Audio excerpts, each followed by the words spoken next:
Hi, I'm Cody. And welcome to the first video of the Homemade Revelation. Today we are going to be making broth. Actually a turkey broth, but homemade turkey broth. Homemade, all the way from scratch turkey broth.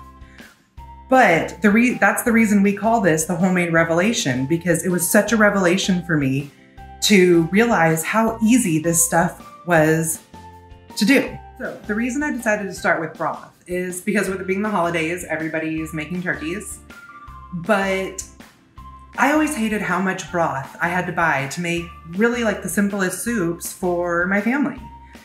And when I realized I could make it at home and it was easy, and big deal, you don't have to can it. You can just put it in the fridge and leave it there for a couple of weeks and it's still good to use. One chicken's gonna get you like a gallon to a gallon and a half. A turkey's gonna get you like 2 to 3 gallons. And you don't have to use an actual carcass or a whole turkey. If you are at the store and happen to find a cheap package of thighs or drumsticks, you can just come home, you can throw them in the pot raw, you can roast them. There's just a lot of options. So today we're just gonna start with a turkey that we roasted a few days ago. I've had the carcass sitting in our cold storage, and today we're gonna start making broth. First of all, here's some basic supplies that you'll need. I start with a stainless steel stock pot, a stainless steel large bowl, 2 different size strainers, a mixing spoon, a sharp knife, a table measuring spoon, and one of the last things that you'll need is cheesecloth. Now, you need to make sure you don't get one with a real open weave. You want one with a real tight weave. I've been able to find those at feed stores, not usually at like a big box store. I also sometimes order it online under the name of butter muslin. Here's the herbs and vegetables that we'll be using. I'm using about 4 large carrots, but I'm also doubling this to do a turkey carcass. Now, these carrots, I'm not gonna peel or scrub a whole bunch. I'm just gonna chop them down. I'm gonna use 2 onions, probably about 4 to 6 cloves of garlic, 4 bay leaves, and peppercorns, salt, rosemary, and thyme. And then back here we have our carcass that's sitting there in its juices, ready to be turned into broth. Start by putting all my bones and leftover meat straight into the crock pot. You want to make sure that you get all of the juices too, because that's just leftover flavor. Don't worry about the extra fat that it might add to it, because we're going to be straining a lot of that off at the end. There's also the option of breaking your bones or sawing them in half to be able to get all that good marrow, but it's not a requirement. I usually don't with poultry, especially after it's been roasted, because you've already kind of pulled a lot of that out. I'm gonna go ahead and get a spoon.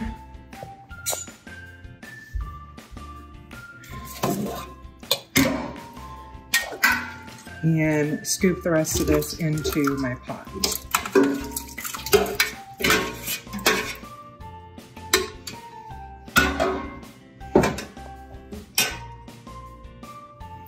The next thing I'm gonna wanna do is add enough water, definitely to cover this up, but you definitely wanna get 3 to 4 gallons of water so that it can cook down and get a more condensed broth.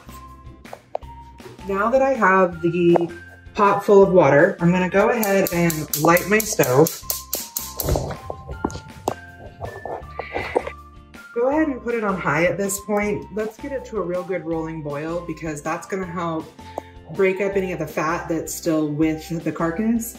And once we get our vegetables in, get those cooked down faster so that all the flavors are really immersed with the broth. To start, I went ahead and rinsed off the carrots. I'm just gonna take off the dirt end, set it aside, feed it to my chickens or pigs, they'll love it.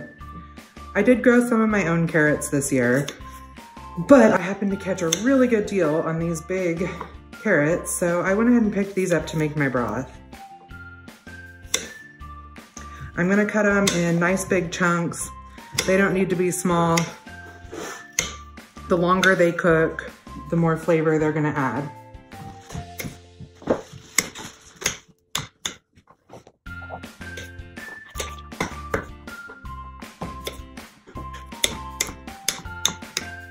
Once you're done chopping all the carrots, just go ahead and drop them right in your stock pot.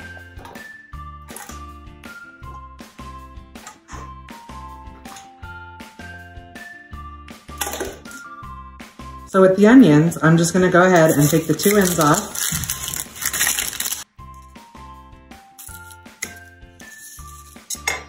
And then just remove the paper.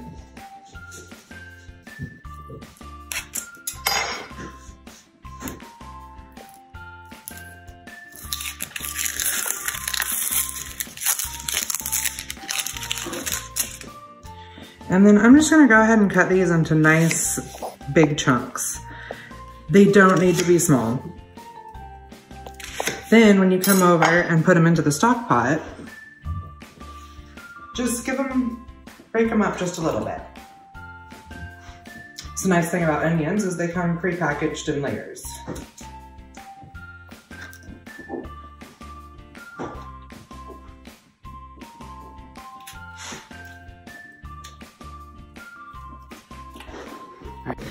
Okay, this is the best part about stock or broth with garlic, is you don't have to peel them all carefully and chop them up real small. Just give them a smash. Take the paper off. This one's a big one, so I'm gonna go ahead and chop it in half. And drop it right in your stock pot.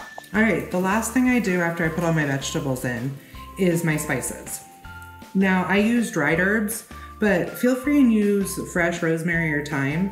Probably about 1 sprig to 1 tablespoon is gonna be about the right comparison.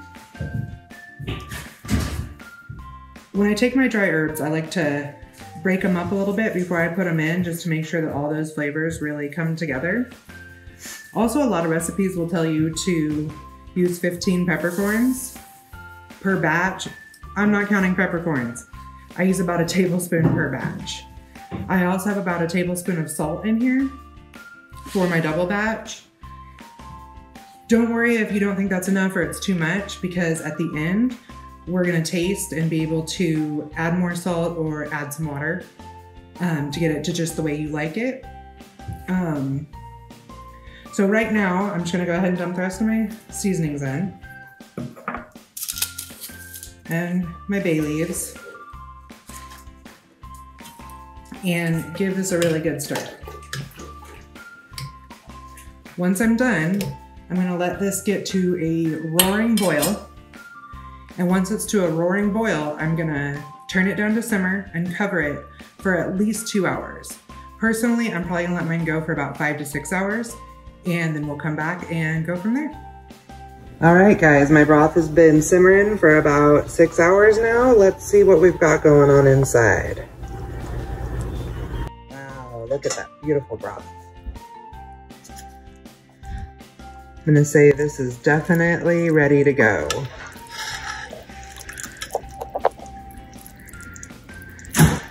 All right, at this point, I'm gonna use strainer, tongs as needed, to go ahead and just scoop everything out of the broth.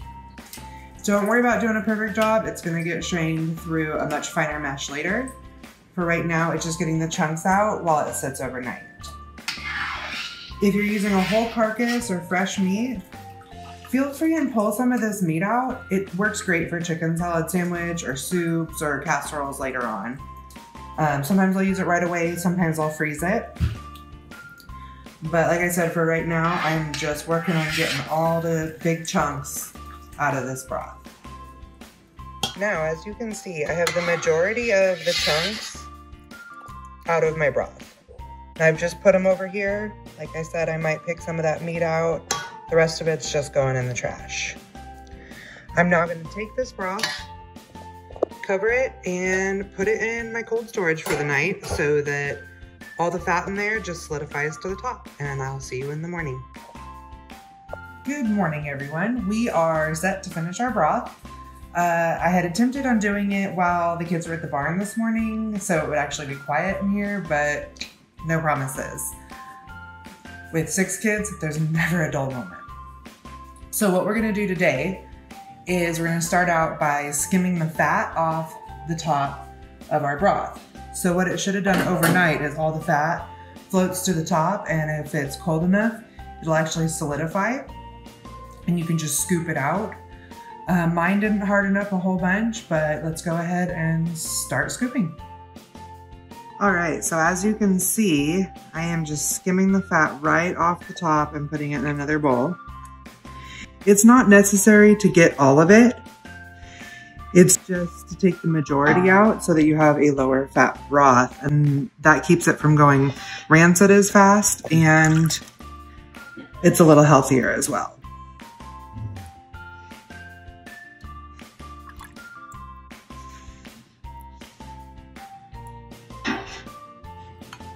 So with the fat moving around like this, I'm never gonna be able to get all of it.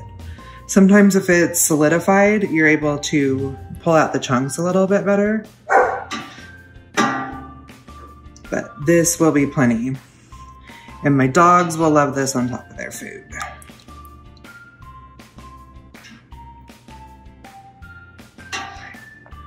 All right, now that I've skimmed my broth, I'm gonna go ahead and get it back to a roaring boil, because that'll get any of the fat that's left in there mixed in. So when I do my straining, it will move through my cloth a lot better and it's not gonna get clogged up. So while I get this back to a boil and get it stirring, I am gonna have my lovely assistant Savannah here get out all of my straining stuff and cut my cheesecloth into a double piece to go into my colander. All right, now we are gonna go ahead and taste a little bit of the broth that we've already put in our cup here, just to see if it needs anything else. Mainly I check for saltiness because usually the herbs are pretty much right.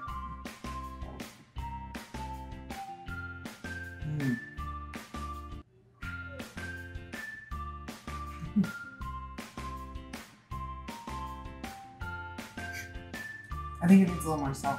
Yeah. All right. So we're gonna use just a little bit more salt in here because I like to use my broth as a soup base so that it already has a lot of the saltiness in it. So I'm just gonna take a little bit,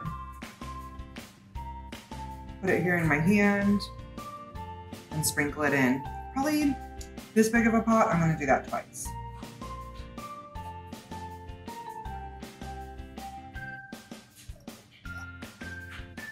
Now we are about ready to start straining it. So what I have going on here is I've got a stainless steel bowl with a colander and then a double layer of my type cheesecloth. And what I'm going to be able to do with this is strain out everything in the broth. So I'll start that by just getting scoops of the broth and pouring it right in.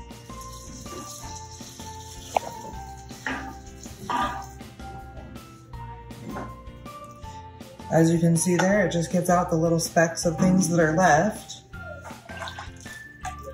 Now all my broth won't fit in this bowl with the colander in it, but what I will do is once I get several scoops in, I'll stop and go ahead and pour this into the mason jar that I'm going to keep it in. So I've filtered out quite a bit of my broth into the bowl here, and now I can go ahead and put it into my mason jar. This is a half-gallon jar, and I've got a canning funnel here. Just makes it easier to get it in. It's not necessary. Then I just take this. You might want to watch your fingers because it's hot.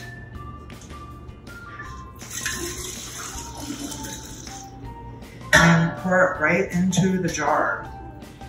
Now this jar is going to be really hot, so I'll leave it out on the counter for a couple hours before I put it in the fridge, just to keep from having a hot spot in my fridge.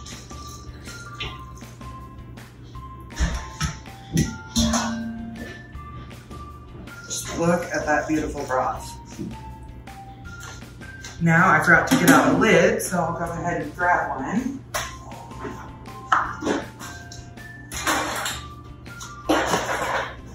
Just use one of my old canning lids and seal it up, and I'll just leave it right there until it cools down, and then I can keep it in the fridge for a couple of weeks that way. Hi, Savannah here.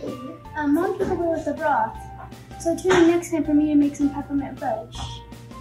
Thank you for joining us in the first video of the Homemade Revelation. If you liked what you saw, please feel free to like and share our page. You can follow us on Facebook, Instagram, YouTube, and Pinterest. Thank you and have a great day.